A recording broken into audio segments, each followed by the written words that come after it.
Cooperative, and I represent also a very famous source of minerals and trace elements called Canton Marine Plasma. But today I was supposed to talk, really be the speaker, the official speaker, but I've chosen to defer to something far more important because we have an opportunity to have one of the world experts on a topic of molecular hydrogen, which is one of the most recent and remarkable discoveries in therapeutic nutraceuticals. So I just thought it's such a rare combination, and any of you who came for any questions about water, drinking water, quality of water, water chemistry, or minerals and trace elements, etc., you are welcome to come back to my booth at any time during the show and have a private tour of any of your questions. So Tyler has studied molecular hydrogen. He's actually, I have to say, world-renowned now, of the small group of people who are experts in this. He studied with the discoverers of molecular hydrogen in Japan. And we have only one issue. He's going to have to move very quickly because immediately after this, he is going to the airport and flying to Tokyo to deliver more talks, okay?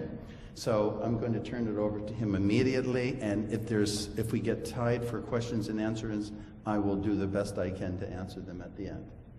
Take it away. All right, well, thank you. So, molecular hydrogen. Because this is Autism 1, my talk is geared towards potential clinical applications of molecular hydrogen medicine for autism. Now, as Robert mentioned, the IAD in the field of molecular hydrogen is emerging very rapidly.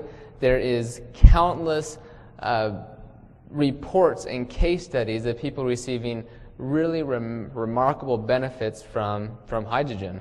And in order to understand this, first we ask the question of what is molecular hydrogen? What are we talking about? And effectively, this is the molecular hydrogen. It's two atoms of hydrogen combined together. This is the gas. People can think of like the Hindenburg. This is the same gas. It's very explosive. That's because it's energy dense. In fact, hydrogen is 3 times more energy dense than gasoline. And for a long time, we looked at hydrogen for alternative fuel source. Well, now we're seeing that hydrogen actually is good for therapy as well. So to come some background of molecular hydrogen, we've seen it's therapeutic in over 150, actually closer to 170 different human and animal disease models and essentially every organ of the human body. This is what the scientific research is suggesting. And in fact, the research is growing exponentially. You can see since 2007 it's really growing and published in very high respected journals in the science industry. And also here in the U.S., this is some of the organizations that have been involved in some of the hydrogen research as researchers or collaborators here in the U.S. as well. It's not only being done in Asia, but that is where most of the research is taking place at. This is an interesting review from Loma Linda University. They found that hydrogen had a remarked therapeutic potential to help with the top 8 of the 10 disease-causing fatalities as listed by the CDC in one of their review articles. This was even a few years ago. And the more research has shown this to truly be the case. So the question that we have then is, how does hydrogen exert these biological effects in, like I said, essentially every organ of the human body? Well, one of those things we've seen is hydrogen can act as an antioxidant. It can neutralize the toxic hydroxyl radicals. This was a publication in 2007 by Dr. Shiego Ota that really spawned the research of hydrogen. This is very critical that we follow this. We're going to talk about this here in a little bit more. First, to understand the importance of the antioxidant, we need to understand the free radicals, reactive oxygen species. These are just a few of them.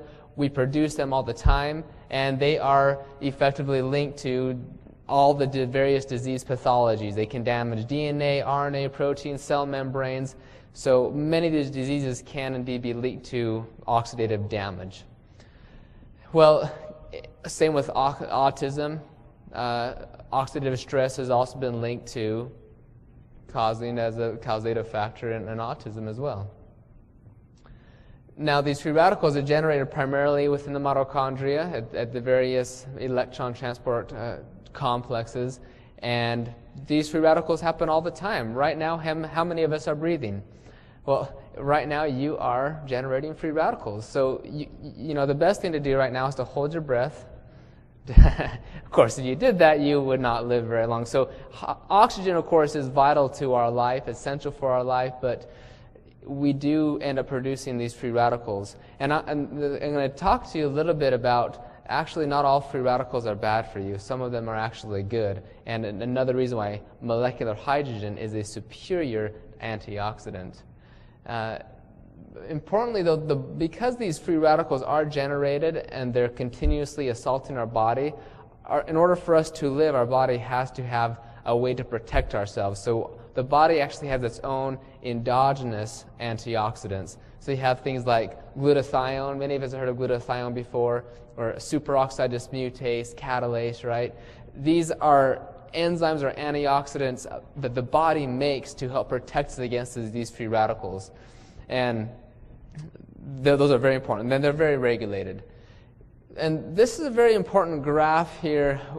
Life is balanced really between this oxidation and reduction. And you can think of it just like anything out there. We have, like a battery, for example. You have a negative and a positive terminal. You can't just have the positive side, like just the oxidation side, right? You have to have the other side as well, or else the battery's not going to work.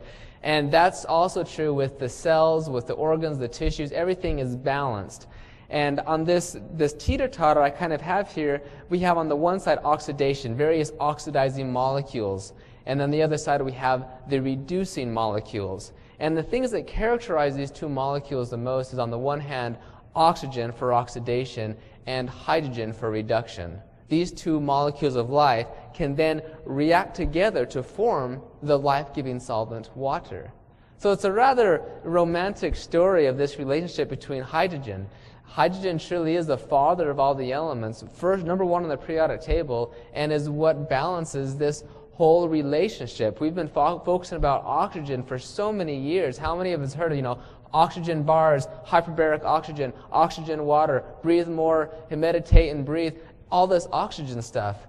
Well, now we're starting to understand that we need a balance. And this balance comes from getting back to the roots, the primordial antioxidant, so to speak. This is hydrogen. And as we talked about our endogenous antioxidants, well, what we see also is aging and certain diseases and even